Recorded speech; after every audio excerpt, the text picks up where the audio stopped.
The town will look to blunt the blades in front of a packed-out Kenilworth Road on Saturday afternoon to assess the game and preview it. Alongside me, I've got the Lutonian journalist James Cunliffe. Jimbo, ready to get a first double in the Premier League? This one's definitely going to happen. We'll preview it after this intro. Can you believe it? We are Premier League! Yes! I love this town. I love this town. I love this town. You know what I love about this town is actually you. Everyone in it has got these massive souls. We're Luton people, and that's what we care about.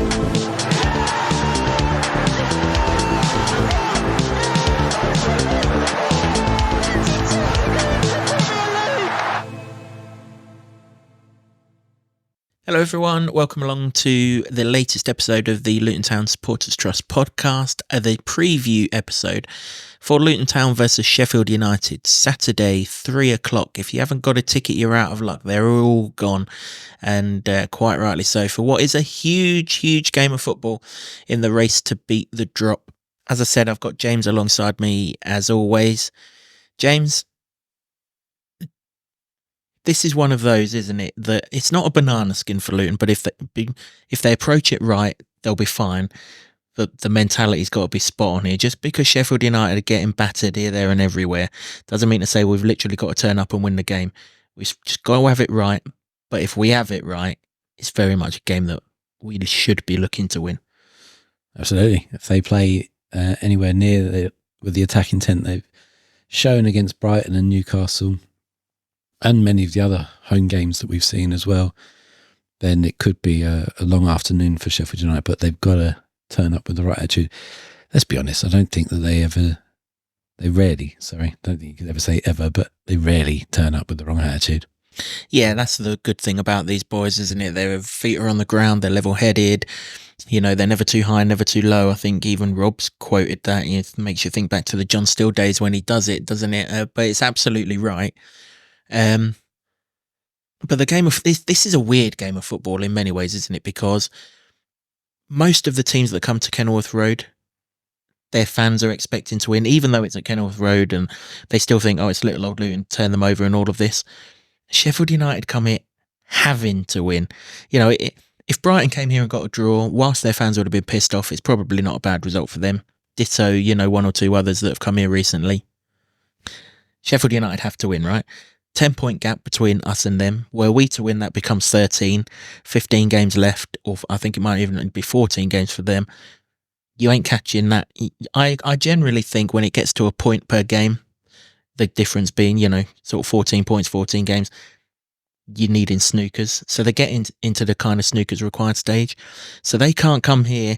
I think back to a game that they played just before Christmas. They went to Aston Villa. They didn't just park the bus. They put the whole fleet, the plane and everything else in front of the goal. They can't do that here, can they? They have to. There's no, a point will be okay. They have to win this game of football.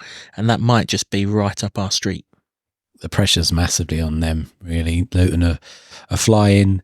They're off the back of another 5-0 thumping at Aston Villa, against Aston Villa, should I say. And yeah, they have to really come and almost perform a miracle, really, because not in this game, don't get me wrong, it's just a game of football which anybody can win. But the miracle is that they have to overturn historical stats that says they're already down, because no team has stayed up after halfway through the season amassing less than 15 points. And they've got only 10, so they're still not at that Derby lowest points record of 11, which everyone accused Luton that they'd get 20 points now. So, yeah, they've got to pull off some sort of miracle, and they'll have to do it against Luton to start it. Otherwise, I don't think they've got any hope, really, because we're kind of looking up the table. You know, we're only a point out of the bottom three, but that will do come the end of the season. But everything that's happened in the last 8 games, really, well, the Chelsea one, even that was positive. it has pointed to a team that can stay up, whereas Sheffield United, all but 2 months of this season, they've shipped at least once. They've shipped 5 goals or more, and that's got to be worrying for them. Yeah, I mean, the form, we know the form, but it's perfectly sort of picturized in the fact that for 10 minutes at their place, they were right behind us in the league table. Now they could be, come Saturday tea time, 13 points behind us in the league table, same amount of games played over that time. That kind of shows you the progression that we've had, but also the regression that they've had.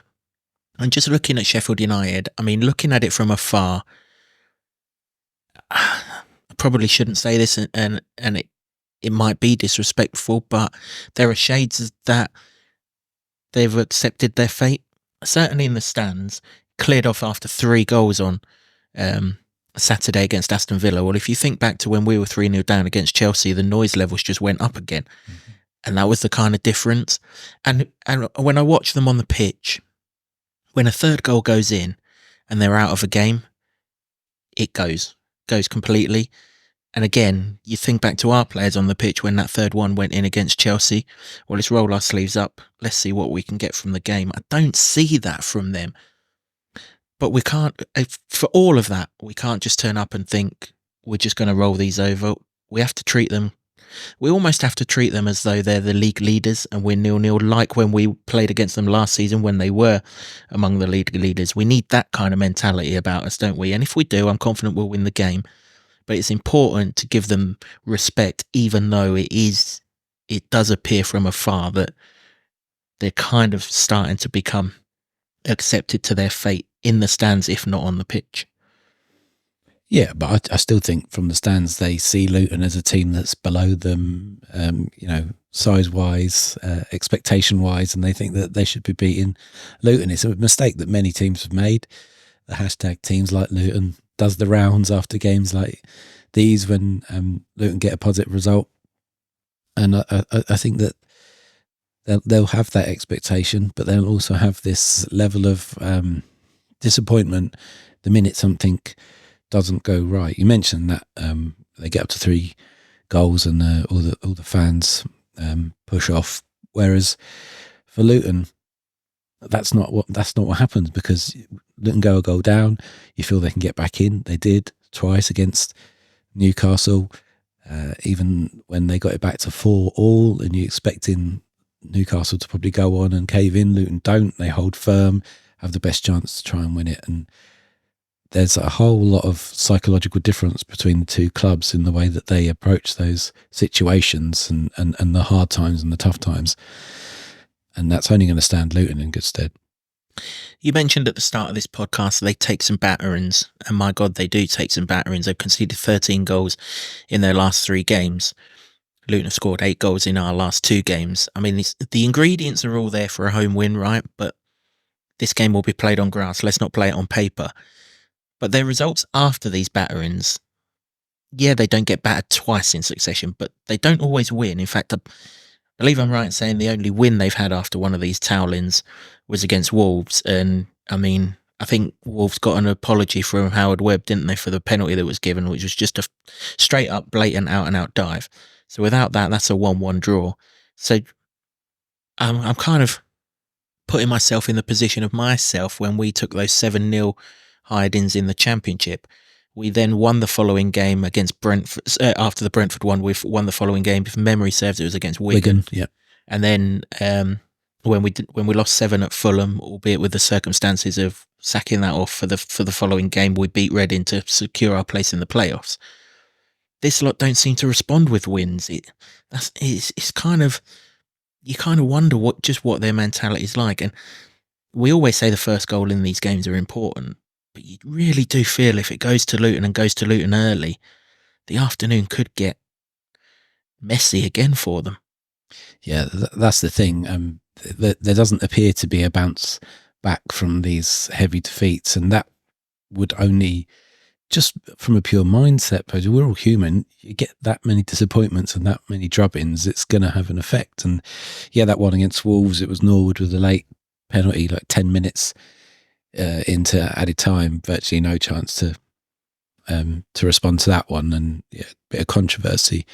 But other than that, they've lost all of them, and even when you're losing to Crystal Palace 3-2, are not in great form at all, and they're in pretty dire straits. If you listen to what their fans are saying and displaying from the stands with their banners and stuff, so that doesn't suggest that this uptick, miracle uptick, is going to happen anytime soon. The one thing that's got to happen is Luton have got to absolutely make sure that it doesn't happen and go about it the right way. And, if they can get an early goal, say a la Brighton, maybe not as early as 18 seconds, although I wouldn't say no to it. I'll try not to eat a sandwich at that point. Maybe we'll come on to that soon.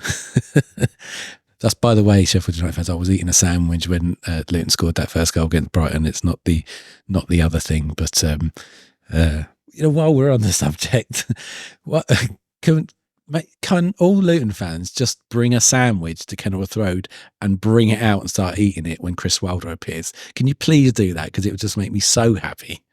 I mean, of all the things to get worked up about in the world, there's wars going on around the world, there's cost of living crisis, there's all manner of things. And he's pissed off that a fourth official in his own dressing room, not in Chris Wilder's dressing room, in his own dressing room, after a midweek game, where I dare say he probably hasn't eaten before the game because he's got to do a series of charges up and down the line, is eating a sandwich. I mean, no offence, mate. You're a bang average Premier League manager if you're that good. You're not the king of the country. If someone wants to eat a sandwich in front of you, then so be it. You've gone to his dressing room. It's an absolute heads gone moment, and it sort of says to me everything you just said, that maybe they're accepting of their fate, that they're picking up on something like that when it should be the fact they've got an absolute drubbing, not for the first time. I mean, how entitled can you be? It's boggling. Wilder, he's been to Kenilworth Road before, fairly recently, all of sort of 10 months ago. Didn't go too well for him when he was in charge of that lot down the road. Absolute no-show from that lot. So if Sheffield United want to do similar on Saturday, that'll be handy. There's no João Pedro for them, so there might be 11 footballers actually committed for an extent of this game. One that we need to keep quiet is possibly the one decent bit of business Wilder has done, and he is terrible in the transfer market, let me tell you. Ben Brereton Diaz, that Chilean man who's as English as they come, but he looks a good signing. I wasn't sure, actually, when they signed him. My best mate's a Blackburn fan. I think I've said it on this podcast as we've gone through the Championship, and he was always sort of 50-50 about him, and he did nothing at Villarreal at the start of the season. In fact, I don't even think he scored in La Liga, but he's already got a couple of goals for Sheffield United. So down that left-hand side of theirs, he's just someone that we just need to keep quiet. We've played against him a few times for Blackburn. He hasn't really ripped us apart at any stage, but just be wary of it. He could be something different to what we faced on Boxing Day. Oh, it would definitely be that. But whether it's going to be effective or not is a different one, different challenge. The one that really annoys me is that Ollie McBurney keeps scoring against Luton because does he annoy you as much as a sandwich annoys Chris Wilder? Yeah, potentially. What sandwich do you think it was? I mean, what sandwich would annoy you the most if somebody was eating it? Do you know what? I can't get annoyed about a sandwich, mate, but I really do want to know what the filling was for this sandwich. Got to be a cucumber sandwich, isn't it? It has to be some prawn sandwich or something like that, doesn't it? Because he's a proper hard northern bloke, isn't he? So I don't think he'd want to. I mean, if he's eating a salt and vinegar crisp sandwich or something, then I'm saying fair play to you, fella. That is an absolute monster sandwich. You crack on. Do you know what I mean? But a prawn sandwich, well, I can kind of see where he'd get annoyed there. But prawn sandwich at Selhurst Park, I don't see it. Is that your go-to sandwich? Crisp sandwich. A crisp sandwich? Absolutely. What, salt and vinegar? No, that's a decent flavour, to be fair. All day long. Let us know your sandwich choices out there, actually. Disco salt and vinegars. I'll have that. They're the best salt and vinegar ones. What's your go-to, Sarni? I was going to say something fancy like a New York deli sandwich, but I I didn't even think you could bring Simple. crisp sandwiches into the equation, and now I'm just my head's gone now, so I'm gonna have a good old think about this. Simple man, me, mate. Yeah, ask me something else while I have a think. Butter a couple of slices of bread, whack a packet of crisps in them, and jobs are good. And if you want to do that on Saturday, yeah, I'm sure Chris Wilder will absolutely love it. Bring your sandwiches to Kenilworth Road, please. I can't even believe we've gone down this route. But hey, every podcast is an experience, that is for sure. So yeah, Brereton Diaz could be an issue one end. I cut you off in your stride about Ollie McBurney. We all know that he always seems to score against Luton, even though there's nothing really to him apart from elbows and a head. But he does, doesn't he? But he didn't play against Aston Villa. Yeah. Now, I was coming back from Newcastle at the time, so I couldn't have all the sound on the interviews and everything, and I don't actually know why he didn't play in that game. And we're recording this before all of the press conferences, as we normally do, so I don't know if he is going to play in this game. But surely this time we can keep the bugger quiet if he does play. I really hope so, because he hadn't scored for about 1 million years last time he came to Kenilworth Road, and they let him get one in. So, yeah, if you can keep that quiet, and also if Archer plays, keep that quiet as well, considering the interest there was briefly, let's be honest, briefly, until the price tag went up to more than Luton assembled their entire squad for and got Ross Barkley for free. Keep him quiet as well. And Hamer for once, actually, if he's going to play, because he likes a long ranger. He's the only one that no, he's not the only one. I'm doing a disservice there. I think Norwood's pretty good, and McAtee are pretty good. So there's a few players there to try and keep quiet. And obviously, we don't want a slugfest like Newcastle. I would want the excitement levels, but not the ding dong goal, back and forth basketball style. I'd be quite happy with a comfortable couple of goals in each half, but. You know, they do have threats, but Luton have had such good results against them of late. I think that the confidence there is to go and do it again. Yep, 3 wins in succession against this lot. Going for a 3rd win in succession against this lot, should I say. That's the front end of the pitch for them. But the other end of the pitch, I mean, already conceded over 50 goals, comfortably over 50 goals this season, which tells you everything you need to know. Their captain, I'm not going to butcher his name. I butchered it too many times in the first game. Elijah had him on toast in that first game, didn't he? He got booked for diving in on Elijah very early on in that game. By all accounts, from everything I read from Sheffield United, fan accounts and everything else, he wants out.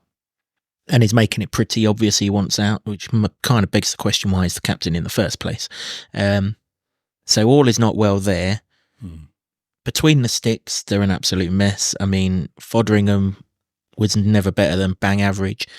They've gone out and signed a Croatian keeper in January. He's played game and a half, conceded 7 goals, popped off with concussion in the second half against Crystal Palace, and Foderingham's back in. I'm guessing the Croatian fellow will be back from concussion protocols and everything for this game. But the evidence is he hadn't shored them up any, and they just look there for the taking at the back, as they did at their place. I keep on hearing or reading or everything else, people who just look at stats telling me that Sheffield United were unlucky to lose that day. They were not unlucky to lose on Boxing Day. They were bloody lucky they didn't go in 4 or 5 down at half time. Then, to their credit, they turned it round with a couple of bit of pinball wizards in the box, and then they were stupid enough to score twice for us. But for the first hour, it was as controlled an away performance as I've seen from Luton at the time. I've obviously seen 2 very good ones since. And yeah, at the back, you don't even need to say they look a mess. You just got to look at the league table. It tells you they're a mess at the back. Yeah, I agree. You've got to put them under all the pressure you can, because there's mistakes all over the place there to be had. And Luton are just in a really rich vein of chance creating form, but also goals. Obviously, the last 2 games, 4 in each, but the amount of chances being created is great, and from open play as well now. Whereas people had Luton pegged as a set piece side, that's still a massive weapon in the armoury. But when you got Ross Barkley in the form of his life like he is now, and Sambi as well, pinging wonderful balls into the forwards and them hitting the target and scoring. There's so many different ways that they're going to have to worry about Luton, I think, and especially at Kenilworth Road. In that second half when they got on top, it was because the crowd were helping them along. They're not going to have that at Kenilworth Road. It's going to be different situation totally. Yeah, it is. It'll be interesting to see how desperate they do get, knowing that they have to win this game. How many men they send forward, whether they even change their formation and try and be a bit more attacking. I don't know if they've got the personnel to do that or the will indeed to do it. But either way, you know, there are threats up front, but you got to think we can get at this back line. And I think back to the away game, James, and Alfie Doughty had an absolute field day down that right-hand side, didn't he? He played on the right that day. I can't actually remember where Issa Kabore was. And then Ryan Jar started down the left-hand side, didn't he? Well, that's not going to happen, so it'll be Doughty down the left, presumably Chio down the right. Rob's a hard man if Chio doesn't get in the side on Saturday, that's for sure.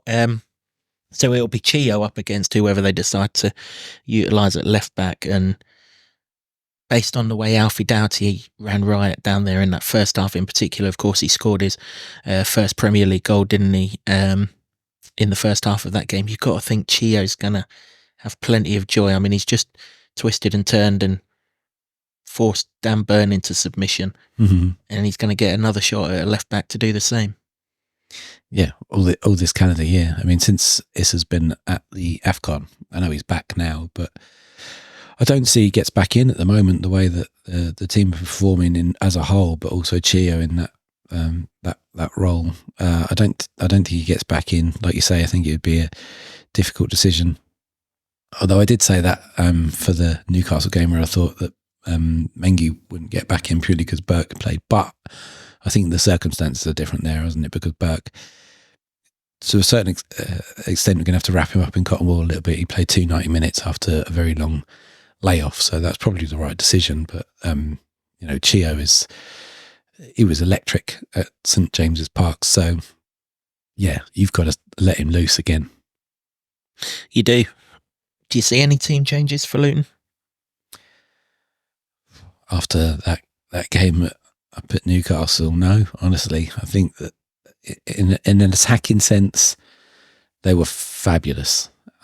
There were obviously some mistakes at the back, but they're almost counting some of these into the equation, aren't they? Because, and we've talked about it in previous podcasts, the way that they're going to play that high line with the three.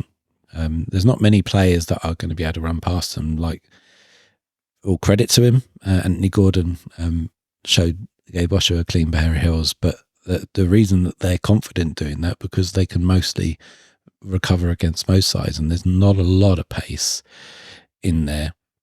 They do have pacey players that could cause problems, but Ryan Bruce has never done it for him and doesn't really play, does he? Doesn't start. And Archer hasn't got the amount of goals that his price tag determined. So I think that they'd be fairly confident in that. Newcastle at home are a far different prospect to Sheffield Wednesday. Sorry, Blades, not Wednesday. They're in rubbish time as well, aren't they? But they're Sheffield United. I think that back line has served Luton very well, and I think they'll start again. I did see a tweet on Sunday, actually. I think it was in jest, but it might not have been. Someone said Sheffield United season ticket holders should swap season tickets with Sheffield Wednesday season ticket holders because at least they'll see some fun in their rivals getting beat every weekend. And I thought, fair enough, yeah, because they don't seem to be having any fun, apparently, Sheffield United and Sheffield Wednesday fans, not like Luton fans who are having the time of their life. So I thought, yeah, that was kind of quite funny, actually, and you could almost see that happening in a way. Yeah, no, we'll match them up, won't we? We'll go man for man, 3-on-3 at the back. Absolutely. Bengi will take Brereton Diaz, Osho will take McBurney if he's there, and Bell will have McAtee, and then we'll look to put the rest of them up against us in the other part of the pitch. Of course, it's easier to do that here than at St James's Park because the pitch is a lot smaller and a lot more within sort of range. We can press a lot better. as I said in that Newcastle review, we were finding we were having to press 20, 25 yards of space all the time. It's very rarely more than 10 yards of space at Kenilworth Road. So that certainly suits us. I guess the one man who could come in from an attacking point of view is Andros Townsend. He didn't play at all at Newcastle and a bit part at Everton the weekend before, and a bit part against Brighton as well. So he'll be kind of fresh. You've got to think at some point, as fit and as brilliant as he's been, Jordan Clark might need a little bit of a rest. So, and Townsend was so good at Bramall Lane. He was pinging thunderbolts from here, there and everywhere, and maybe that's a change that might happen. I'm not saying it will do if Jordan Clark's fit to go again, and of course he's had a full week to recover and things, then no problem whatsoever with Jordan Clark going again. But, you know, Andros, he's an option if Jordan does need 45 minutes out of the team or whatever. He is. The benefit of this formation change that we've talked about so much is that it benefits so many of the players. If they're not playing, they can come in and fill that role. But at the minute, Morris is having a field day at the moment. He's really coming to his own there. He's adapted to that position. He's obviously the captain, so I think he probably comes in. Good record against Sheffield United too. Absolutely. Scored the winner there in the Championship season and turned the game when he came on Boxing Day. Absolutely, yeah, he did, and that was the sort of renaissance this season for Carlton Morris up at Bramall Lane. That performance and the way he just put it in the right areas, really, because that's the area he'd want to see it in as a striker. And if he's not scoring goals, assisting is the next best thing. So, yeah, I mean, I wouldn't be disappointed either way if Clark was rested for Townsend, because he did put in a huge shift, and two actually. He was fantastic, but yeah, it's one of these things where they've hit upon a thing that works for the whole squad so far. And so whoever comes into those positions just feel that they can really cause some damage.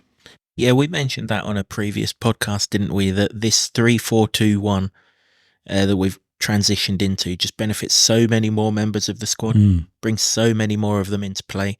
And you've seen it ever since we mentioned it. You've seen it. I mean, Corley's had an impact when he's come on as in a 10 position. Okay, he came on sort of up front for Elijah on Saturday at Newcastle, but that was just a needs must kind of thing. Elijah run himself well and truly into the ground, but it brings Chong into the game. It brings Clark, Townsend, Brown, Berry. There's so many of them that can play that two behind the one. And of course, we've got Elijah and Morris who can both play that one role up front as well. So the options of those three, you're looking at kind of 10 players that can alternate between those two.